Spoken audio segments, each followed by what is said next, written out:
lokacin da ambasada Mansur Haruna dago ke kalubalantar shugabancin jam'iyyar nnpp.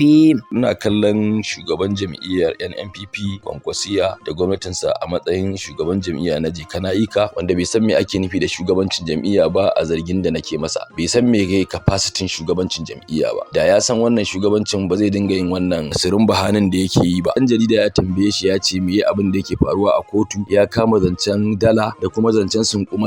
So wannan ba shine abin da aka tambaye ka ba. Ana so kai al'ummar jihar Kano, yan jam'iyyar ka da sauran al'umma bayanin abin da ya faru a kotu. Kana magana zancen wai sunkume da zancen agwagwa da duk dan Kwankwasiya zancen da zai maka zancen sunkuman dala ko yayi zancen wata agwagwa ko wani. Mu duk mu san wannan abin ba. Abin da muka sani shine abin da ya faru a kotu. Lauyoyin jam'iyyar APC sun yi bayanai, sun gabatar da abubuwa da suka shafi wannan magana ta ƙuri'u da aka yi haramban ƙuri'a da jam'iyyar NNPP da Kwankwasiya ake zarginta. Na biyu kuma sannan an yi magana akan abin da ya shafi shi kansa sai hancin din takarar tasa Abba Kabir Yusuf a matsayin wai dan jam'iyya ne ko kuma sun faru a kotu da zancen maganar harbo. Duk Allah ya kawo alkhairi, lauyoyi masu daraja sun yi bayanai a kotu kuma an ga yadda mutanen da suka yi tagumi suka rasa ya zasu. Mutanen nan sun tafi ba su da hujja saboda addu'o'in mutanen da suka zalunta, addu'o'in yan kasuwa da aka rushe musu gidaje, addu'ar wanda aka zalunta Allah da gaggawa yake karbata. To ya karba addu'ar al'ummar jihar Kano a kotu. Allah ya tabbatar da gaskiya, Allah ya tabbatar wa jam'iyyar APC gaskiyar ta a hannun mun karba. Kuma mun gode wa Allah, nan ba dadewa ba za a tabbatar da wannan abu. Ta fuskar wannan abubuwa da ake magana zancen da